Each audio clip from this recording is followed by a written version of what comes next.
Hey guys, Jim from Gift of Chaos here. Just thought this is gonna be my first kind of painting video. I'm not gonna call it a tutorial, it's just a painting video. I'm gonna try it out, see if I like doing the format and whatnot. I'm gonna work on my Rhino a little bit. I'm working on the Dark Eldar project. Stuff's drying from being dipped, so what else am I gonna do? I'm gonna work on a Rhino.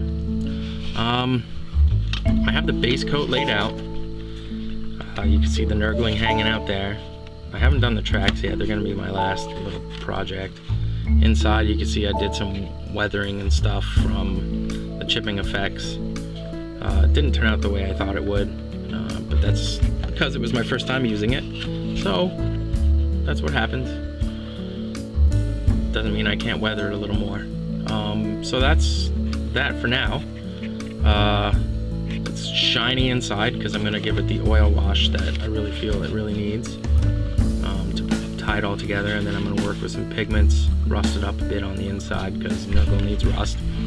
I want to kind of keep it a little subdued with the weathering and stuff like that, because even though it's Nurgle, I find a lot of people use the excuse that it's Nurgle, that it can look like garbage and stuff like that and get away with it. I'm not saying that everybody who paints Nurgle is a garbage painter or anything like that, but I really feel that Nurgle does have the potential to show off good painting skills and use techniques that are going to be a lot of fun and whatnot, instead of just dry brushing and slathering on a wash and saying that it's Nurgle and it's infected and stuff. So that's where I'm going with this. So let's get to it. Alright guys, so what I'm doing is I'm taking my Winsor Newton raw umber, it's an oil wash. To create the oil wash, I'm sure that a lot of us know how to do it by now, since there's about 1,000 videos on how to make an oil wash. But so that's what I'm gonna do. My palette is completely coated by my daughter's paints. This is her palette. She gets a little upset when I use it to make an oil wash, but it's pretty much a disposable palette anyway. I use turpentine substitute. Not exactly sure what a turpentine substitute is as opposed to white spirits or turpentine, but it works very well. I get it in the art store. I get it at Dick Blick, which is an art store in my town. You can also get it online and whatnot. So I'm using my little pipette here. I'll take the crap end of a Q-tip. I'm gonna start mixing in the pigment, the oil, break it down. Nice thing about oils that we all know about is that we can have too much on, and we can work it off with some additional clean turpentine or mineral spirits and stuff like that to kind of go with. So that's why I've started to really become a fan of oil washes instead of the classic GW washes, which I really am a fan of, depending on what you do. So I'm not gonna knock them. It's just at this particular stage, it's just as easy to use a gloss coat and use these oil washes that I think produce excellent effects. The flow of them, which you will see in a minute, flowing into the recesses on a gloss coat, it's brilliant. I love it. So let me get this out of the way. I'll start doing this right now.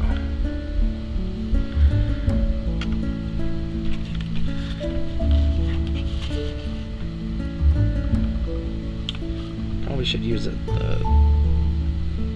wider brush, but you can see it starting to go into the recesses of the model perfectly.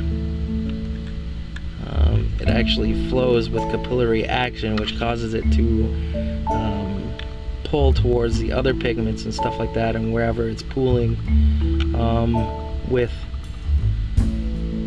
the turpentine that you're using, the pigment will actually flow towards it that's sitting there. So that kind of works out nice.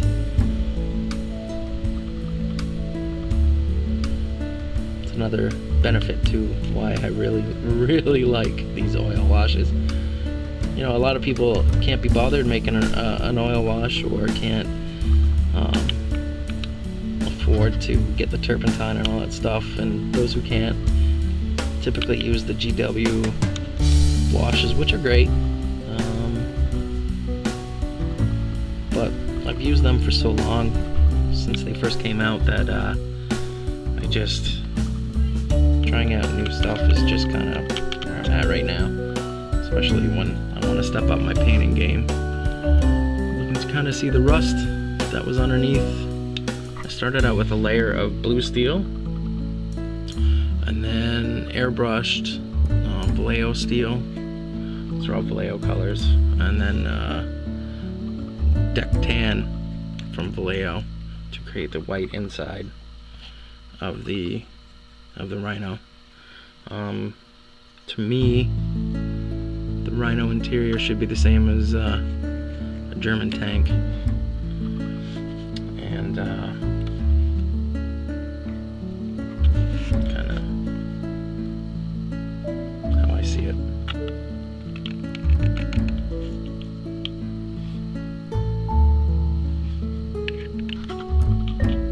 So I'm gonna pause it right there, and we'll come back to it in a few minutes, and I'll show you what it looks like. Okay, guys, so I have finished washing it with the raw umber. It looks like crap right now. I am just waiting for it to dry, with the turpentine to dry, and then I'm gonna go over it with a clean Q-tip and clean turpentine to kind of clean it up, make it a little more proper. However, I am gonna leave a lot of this filth, because this is kind of where, for me, the filth stage is kicking in. You can see the chipping, I think, through the wash, which is kind of what I was going through. Next up is going to be painting the flesh and the intestines and stuff like that, which you can, now that it's not green stuff, you can kind of see hanging around and stuff, and it looks a lot better now and whatnot.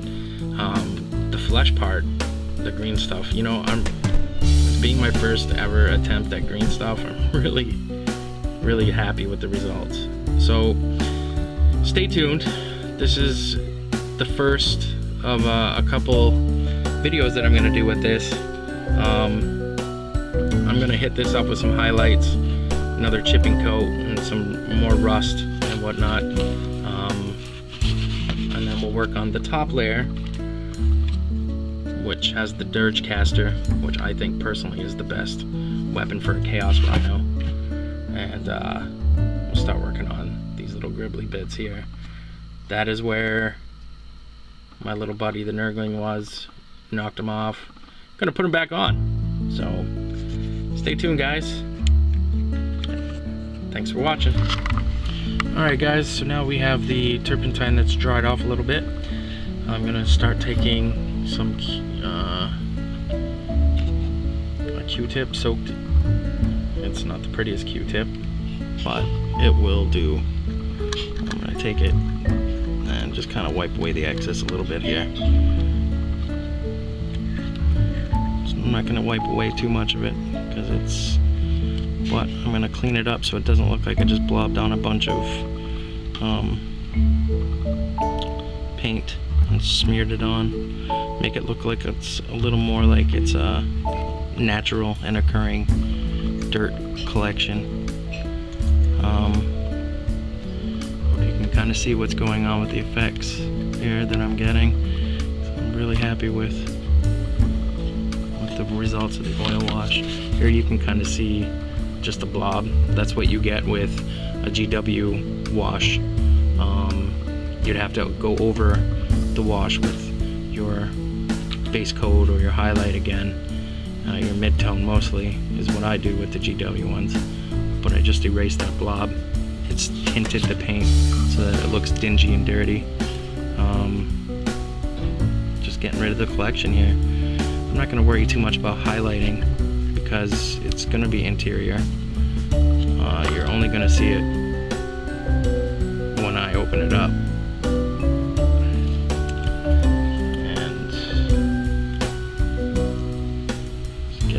it looks like it's just thinned out a bit here. I want it to collect here, so that's gonna stay like a blob. Thin it out just a touch, push it around. Some of the pigment actually stayed with the turpentine, but it's definitely stained and dinged up and dirtied up the model, and I'm making it. And that's it, guys. Once that dries up, let's clean that up a bit right there, make it look like it's actually part of the shadows. The rust effects are definitely going to help out too when I add the pigments.